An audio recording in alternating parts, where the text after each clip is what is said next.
Be still for a moment and let the surface of the mind quiet itself. Not to do anything, not to become anything, but simply to notice what is already taking place within you.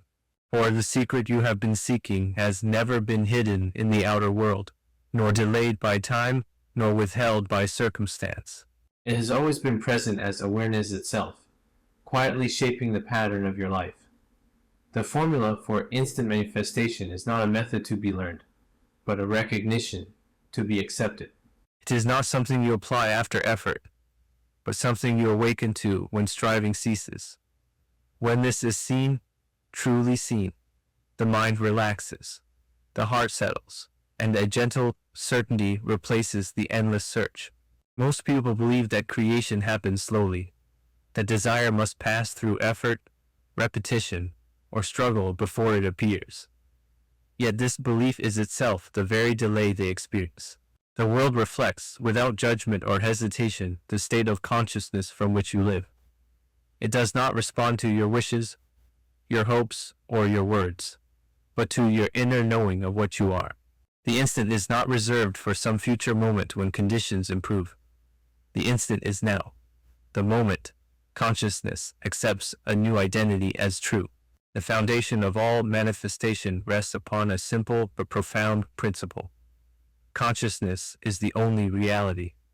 Everything you see, touch, and experience is the outpicturing of an inner state.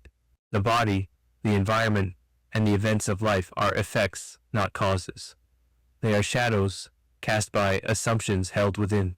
When this is understood, the question is no longer how to change the world, but how to move within consciousness itself. Desire arises not to tease you nor to test you, but to reveal a state already prepared for occupancy. Every desire implies fulfillment. You do not long for what you are incapable of being. The longing itself is evidence of an inner possibility seeking recognition. Yet most remain standing outside the state, admiring it from afar, hoping it will someday arrive. They think of the desire, speak of it, analyze it, and wait for signs of its approach. In doing so, they remain anchored in the identity of one who does not yet have. The shift that changes everything is subtle and inward. It is the movement from thinking of desire to thinking from fulfillment. To think of is to observe from a distance. To think from is to inhabit. When you think from a state, it feels natural, ordinary, and unremarkable. There's no excitement in being what you already are. There's only quiet acceptance. Consider how you relate to what is already yours. You do not affirm it. You do not visualize it with intensity. You do not check repeatedly to see if it is still true. You simply assume it, and life arranges itself accordingly. This same ease is the mark of fulfilled assumption. The formula for instant manifestation lies in this very naturalness. The moment you accept something as true of yourself, without inner argument, it begins to express. This acceptance is not forced belief. It is not persuasion or mental struggle. It is a gentle yielding to a new identity. When the mind argues, it is because it is still loyal to the old state. When the mind is quiet, the new state has been entered. You do not fight the former. You simply withdraw attention from it. What you no longer attend to loses its vitality. The outer world may appear unchanged at first, but this is of no consequence. Effects lag behind causes. Consciousness moves first, and the world follows. To look for confirmation too soon is to confess doubt. Faith, in its truest sense, is loyalty to the unseen assumption. It is remaining faithful to the inner knowing, even while appearances rearrange themselves. You are always manifesting instantly, though not always consciously. The moment you identify as overlooked, life mirrors neglect. The moment you identify as secure, circumstances align to reflect stability. There is no waiting period between assumption and creation. There is only the interval in which the old state dissolves and the new one stabilizes. This is why effort is unnecessary and often counterproductive. Effort implies absence. Strain affirms lack. The fulfilled state does not strain to express itself. It unfolds naturally, as day follows night. Your only work, if it can be called work at all, is to notice who you are being. Not what you're doing, but what you are assuming. Ask yourself quietly, without tension, who would I be if this were already true? Do not answer with words. Allow the feeling of identity to arise. It may come as a subtle shift, a softening, a sense of calm familiarity. That feeling is the state. Remain with it, not as an exercise, but as a way of being. You are not bringing something into existence. You are consenting to what already exists within consciousness. Creation is finished. States are infinite. You move through them by assumption, not by effort. The instant you occupy a state, its expression is set in motion. As this understanding deepens, urgency fades. The need to control outcomes dissolves. You realize that life is not happening to you, but through you. The world becomes a faithful mirror, reflecting with precision the inner posture you maintain. Rest here for a moment in this recognition. Let the mind grow accustomed to the idea that fulfillment is a position you take, not a reward you earn. From this inner shift, everything else proceeds naturally, quietly, and with an ease that surprises the one who once believed creation was difficult. As this truth settles, the mind begins to notice itself in a new way. Attention turns inward, not in strain or self-examination, but in gentle awareness. You begin to see that life is largely governed by quiet inner conversations, assumptions spoken silently and accepted without question. These inner dialogues are not random. They arise from the state you occupy, and in turn, they sustain that state. To change the course of experience, one does not battle circumstances, but listens to the voice within and recognizes its source. Most people believe their thoughts are reactions to the world. In truth, the world is a reaction to their habitual thinking. The inner voice speaks from identity. If one assumes limitation, the mind will naturally converse in tones of doubt, explanation, and justification. If one assumes fulfillment, the inner voice becomes calm, settled, and matter of fact. There is no need to rehearse success when success is assumed. There is no need to defend worth when worth is known. Daily life offers countless moments where this inner posture reveals itself. In the pause before sleep, in the quiet of early morning, in the spaces between activity, the state announces itself. It is here that awareness becomes your ally. Not to correct every thought, but to recognize whether the thought belongs to the former identity or the new.